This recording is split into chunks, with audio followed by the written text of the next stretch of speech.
लोकमंच वक्ता लाई के मेरे अजीत दर्शकों, आज मैं फिर आपके सामने हाजिर हुआ हूँ।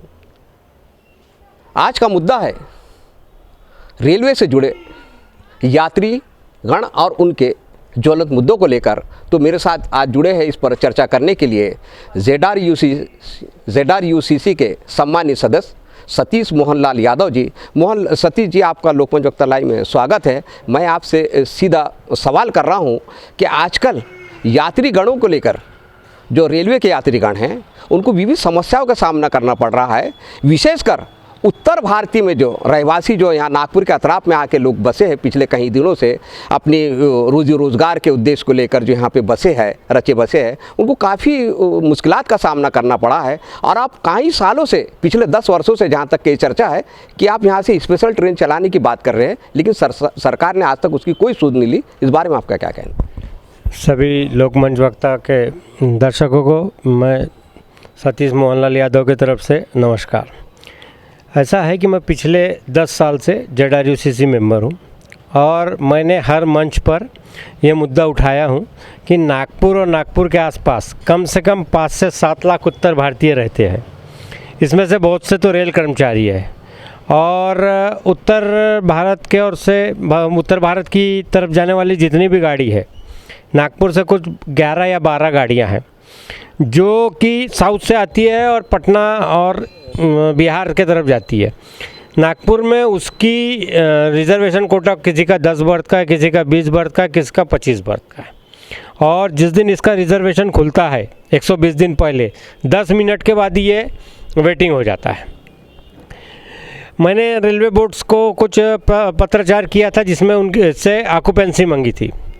तो सब जितनी यूपी की तरफ की गाड़ी जाती है उसकी ऑक्यूपेंसी 175, 164 मतलब 100 से डबल थी, यानी एक बर्थ पे 2 लोगों का ऑक्यूपेंसी है। मैंने रेल मंत्री और रेल बोर्ड को इसके बारे में पिछले 10 साल से बहुत ज़्यादा पत्राचार किया। उनका सिर्फ उत्तर ये रहता है कि भाई हम देखेंगे, हमारे पास ट्रैक के लिए समय नहीं है, गाड़ी के लिए ये नहीं है। लेकिन इनके बाद भी इन्होंने नागपुर शेड्यूल एक ट्रेन चलाई है और नागपुर रीवा, जिसकी ऑक्यूपेंसी 25 से 30% ही है। तो इससे रेलवे को नुकसान भी हो रहा है।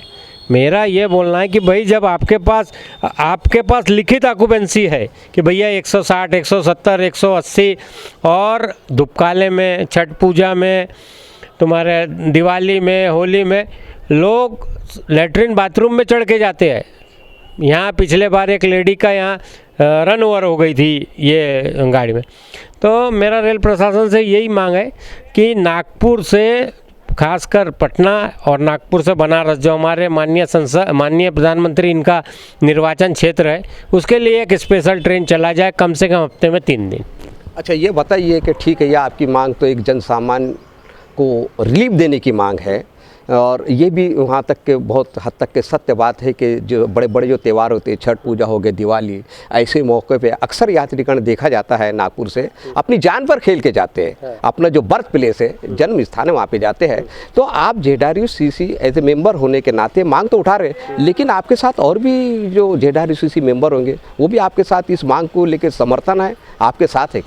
देखिए, रामटेक के सांसद हमारे बड़े भाई माननीय कृपाल तुमाने जी इसके लिए बहुत प्रयासरत है कि भाई यहाँ से एक ट्रेन चले। लेकिन जो प्रशासन है वो टेक्निकली प्रॉब्लम बता के इस पे अड़चन डालता है। प्रशासन जो है वो टेक्निकली कि हमारे पास रूट में समय नहीं है, फिर हम ये गाड़ी ये समय नहीं चला सकते। अभी बहुत एक छोटा सा है, अमरावती से जबलपुर गाड़ी जाती है, पहले वो नागपुर से 9:30 बजे छूटती थी। तो उसमें ऐसा होता था कि जो MP से जितने भी मरीज, उसको एक्चुअली बोलचाल की भाषा में एम्बुलेंस बोला जाता है, तो आते थे, अपना काम करके 9:30 बजे यहाँ से बैठते थे और सुबह चले जाते थे। अब उसको नागपुर पे 7:30 बजे कर दिया गया है। मैंने अभी पिछली मीटिंग में ZRUCC की मीटिंग में मैंने ये मुद्दा GM साहब के साथ उठाया था। तो उन्होंने टेक्निकली प्रॉब्लम बताया कि वर्धा से नागपुर में समय उनका लिया जाता क्योंकि यहाँ वो नहीं मिलता, उनको समय नहीं मिलता। अब ये गाड़ी बैतूल से इटारसी जिसका टाइमिंग है 1 घंटा 45 मिनट 2 घंटा, एम्बुलेंस जो है वो 4 घंटा लेती है। तो लोग परेशान हो रहे हैं। प्रशासन यात्रियों के परेशानी पे कोई ध्यान नहीं देता है, सिर्फ ये अपना ही काम कर रहा है। अच्छा देखिए, लोक प्रयोक्तालय को ऐसी भी शिकायतें मिल रही है कि जब से रेलवे बोर्ड ने पेंट्री कार्ड का ठेका निजीकरण उसको किसी निजी हाथों में दिया है, पेंट्री जो रहता है खाने पीने का वो निजी हाथों में चले गए, जब से यात्रियों को काफ़ी मुश्किलात का सामना करना पड़ रहा है भोजन को लेकर। तो इस बारे में क्या आपने कुछ मुद्दा उठाया है या आपने एज ए ZRUCC मेंबर आप यात्रियों की समस्या उठाती, इस बारे में कुछ कहा है? देखिए, पहले क्या था, पेंट्री रेलवे के पास था, तो उसमें ऐसा था कि कोई ना कोई आदमी वो उसका एथराइज रहता था, कोई ना कोई आदमी उसका जिम्मेदार रहता था। अभी क्या हो गया है कि जो ये प्राइवेट को चली गई है, यहाँ तुम्हारी यात्रियों की सुनने वाला कोई नहीं है। अगर आप कंप्लेंट भी करते हो तो ये होता कि भाई किसी वर्कर की कंप्लेंट करे कि भैया खाना अच्छा नहीं आ रहा, या किसी मैनेजर की कंप्लेंट करे। पहली बात तो प्राइवेट जो ठेकेदार है वो उसको कंसिडर ही नहीं करते। दूसरी बात ऐसा है कि अगर कंसिडर करेंगे तो ये ट्रेन से उठा के दूसरे ट्रेन में डाल देंगे, और खाने की क्वालिटी का पैसे ये ज़्यादा लेते हैं, लेकिन खाने की क्वालिटी में इसमें कोई तथ्य नहीं है, कोई मतलब ये नहीं रहता जो ये देते वही खाओ। बहुत बार इसमें कीड़े निकलते, बहुत बार ये बासी रहता, ये बहुत सी शिकायत है, लेकिन बोर्ड इस पर कोई ध्यान नहीं देता है। अच्छा, एक अहम प्रश्न और है जहाँ तक कि यात्रियों के लेकर कि जो वेटिंग जो टिकटें रहती है, यात्री जैसा निकाल लिए यहाँ से कि अपने गंतव्य की ओर जा रहा है, तो वो जो वेटिंग टिकट रहती है वो उसको कंफर्म नहीं करते हुए, उसको पूरी तरीके से उनको रियायत नहीं देते हुए जो यात्रीगण जो वेटिंग पे है, किसी और दूसरे स्टेशन पे वो टिकट बुक कर दिया जाता है नवे को। तो इस बारे में आपने कुछ सवालात उठाए, क्योंकि ये बहुत बड़ा एक ज्वलंत मुद्दा है यात्रियों के लिए। देखिए, मैंने रेलवे बोर्ड को इसके विषय पे लिखा था। रेलवे बोर्ड ने बताया कि सेंटर नागपुर में 113 TTA की कमी है।